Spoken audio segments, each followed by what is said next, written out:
is all the stuff that comes from the think tanks, where they take every possible thing that could go wrong in the world, including nuclear disasters, including getting hit with comets or meteorites or whatever, and they try to figure out ways that this elite could survive. And it's not a new thing. They've been doing this all along. They've had their underground bases all through the Cold War, using your tax money to ensure that they do indeed survive.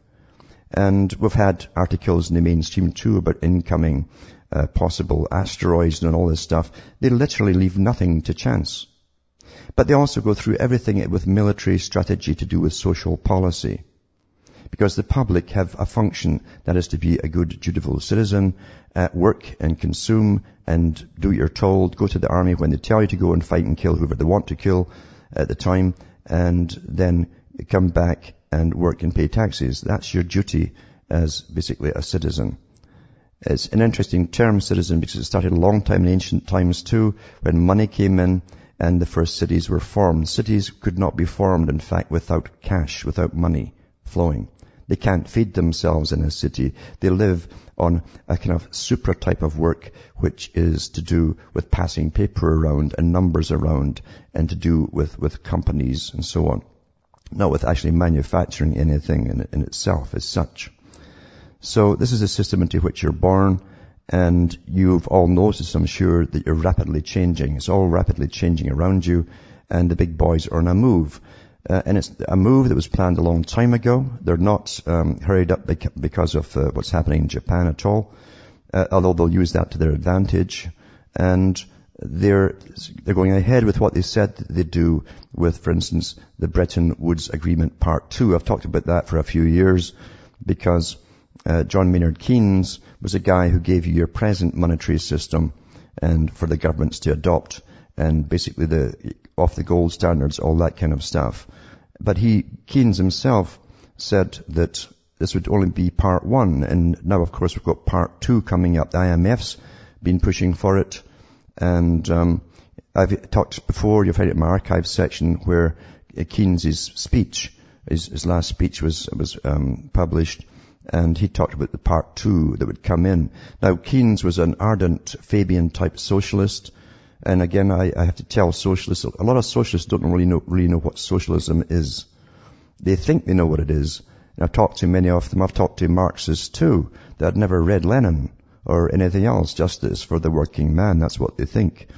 And a lot of socialists think, well, it's when government puts the cash that they take off you back into the society. And that sounds all wonderful. But you understand, those at the top have a higher understanding and a different understanding of socialism. It was the same with communism.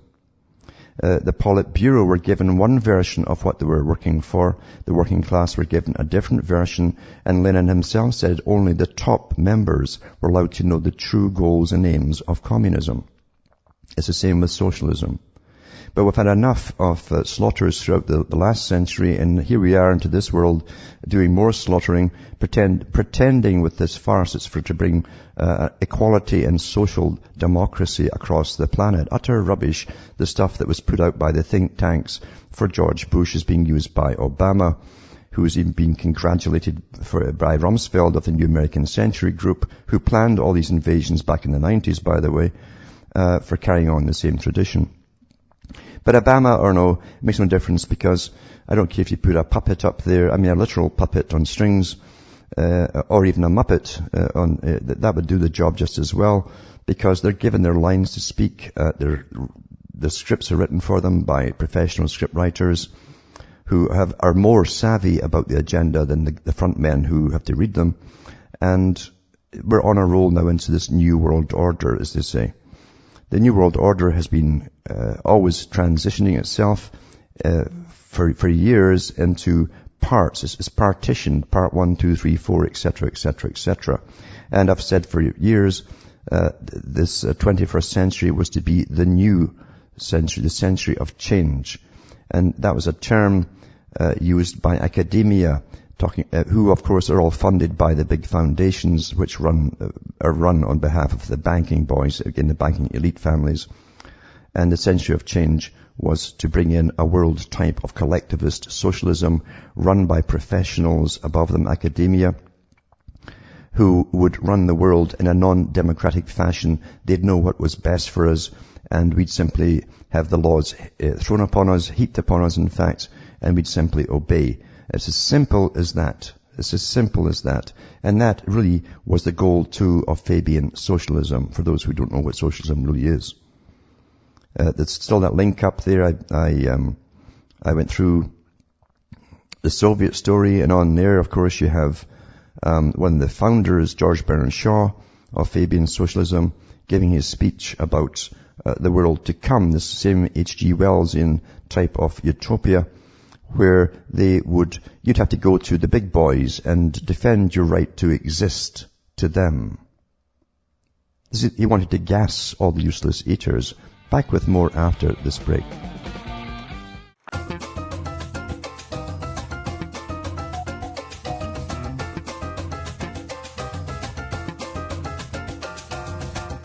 Hi folks, we're back and we're cutting through the matrix, just talking about the big system and how it's going along the way it's supposed to go, because they've been telling us what they're been going to do for years, from sites like the Council on Foreign Relations and their Foreign Affairs magazine and other articles that they put out there by the big think tanks, the big workers and shakers for the world, that they're employed, of course, by the big international bankers. Look into the foundations of the Royal Institute of International Affairs - Council on Foreign Relations. See the guys who started it up, the Rothschilds, Milner, Lord Milner, and who was German as well. And of course their sons, of course, took over, and they actually fomented wars and owned medias to tell them that the other sides had attacked, like the Boer War. They got the Boer War going because they wanted to grab the diamonds, fields, and the gold and silver and so on. This is factual. It's in the history books, and their own historian, Carl Quigley, wrote about it in Tragedy and Hope and the Anglo-American Establishment, the two books that you have to read to understand any of this that's really going on. And, of course, they want to bring in a world socialist type system. They greatly admired the communist system because it created instant obedience. You get things done quickly. Same in China. That's why they love China. And China, of course, gets an order from the top and everyone jumps into action and simply obeys. There's no arguing like you do in a so-called democratic society. We just get a show off the arguing because they all drink in the same pubs, basically. It doesn't matter what side they pretend they're on. But this is the reality in which we live. A communistic society. They're divvying up the world. They've already grabbed most of the resources of the planet. They're big corporations which they own. Literally own the food supply of the world. They're going for the water supply of the entire planet too, the drinkable water. And most folk out there are so brain injured with their indoctrination. And there's an incredible entertainment. I mean, who'd have thought that entertainment was the best drug to keep everyone dozy and stupid as all this is happening? But they have raised generations on television, and now they're going much further than just TV. And it works terribly, terribly well. Because people will escape from the negative into what they think is the positive, which is actually fiction. Escapism, you see. And that's what they counted on back in the 30s and 40s when big players for the same organization wrote in their own books that they would create an egocentric society, people who would seek pleasure and avoid pain, and narcissism would be pushed to its extreme. Well, you've got all of that today, and yet they don't know that Rome is burning. Basically, they don't know, and they can't imagine it ever happening. It was the same when the Goths and all the other ones invaded Rome. You'll find out, if you read Gibbons or any of the other historians on Rome, you'll find out that the people inside were actually partying. Big parties were going on at the time, big balls. And they couldn't believe when they were told that literally the barbarians were at the gate. They couldn't believe it. It doesn't happen to them. And the same thing is happening now as big movers and shakers, all outside of governmental offices, are working with government to bring in the system, because government was bought and paid for a long time ago.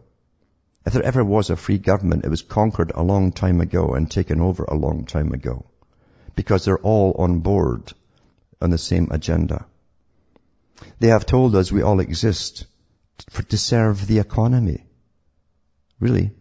Is that why you exist? To serve the economy? Did you know that's your reason for being?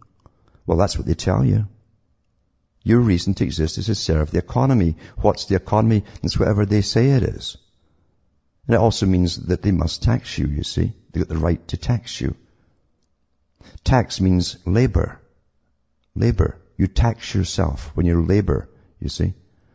And they're taxing you. They call it taxes. It sounds better than labor because technically anyone who took money off your labor, which was actually your own labor, was putting you in a form of slavery. If it wasn't your employer, then it's a form of slavery, you see. But we're conned left, right, and center. Anyway, George Soros, as you know about George Soros, he's an incredible psychopath, well chosen, mind you, for his past histories, and picked up by Rothschild, it was, in fact, who picked him up.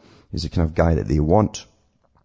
And he literally was risen to the ranks of a multimillionaire doing scams and sinking economies across the planet. But he is pushing for Bretton Woods Part 2. Just coincidentally, that's what the IMF was prattling on about a year and 2 years ago, Bretton Woods Part 2, and I read all that stuff on the air at the time. So remember, it ties in too with this New World Order because they've said at the Council of Foreign Relations, and governments have said it too with private public partnerships, that they're also bringing in philanthropists, big rich philanthropists into this new makeup of the world to make decisions for us. People you don't elect, you see. And it says, apparently megalomaniacs need schedulers. This is from Fox News. Ask George Soros. The left-wing billionaires helping fund 2 major conferences start on the same day in 2 different locations, just 3 hours apart by car. 2 liberal events packed into 1 long weekend. God created the world in 6 days. Apparently Soros, who sees himself as some kind of God, needs just a long weekend to start remaking today's world in his image. Now, he's obviously a front too, and he is a front. But he's got the right stuff. He's a pure, utter psychopath. It says the emphasis of both conferences is a familiar one to American voters.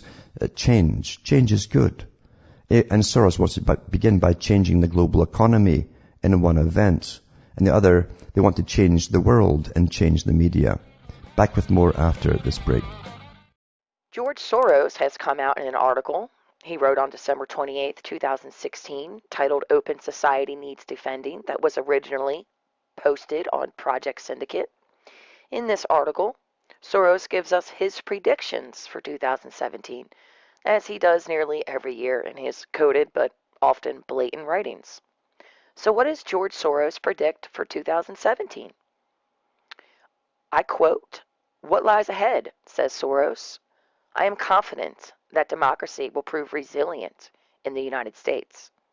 Its constitution and institutions, including the Fourth Estate, are strong enough to resist the excesses of the executive branch, thus preventing a would-be dictator from becoming an actual one. But the United States will be preoccupied with internal struggles in the near future, and targeted minorities will suffer. The United States will be unable to protect and promote democracy in the rest of the world." End quote. Now, I need to clarify that Soros is referring to President Donald Trump when he talks about preventing a would-be dictator, and that when he says the Fourth Estate, he is talking about the press, the media outlets. Hi, folks. We're back cutting through the matrix, just talking about George Soros, just one player of many frontmen that are out there who are brought up to be multi-billionaires, and they do work for a master, of course. And believe you me, if he wasn't, if he was a lone ranger here, he'd be bumped off by much bigger fish than him.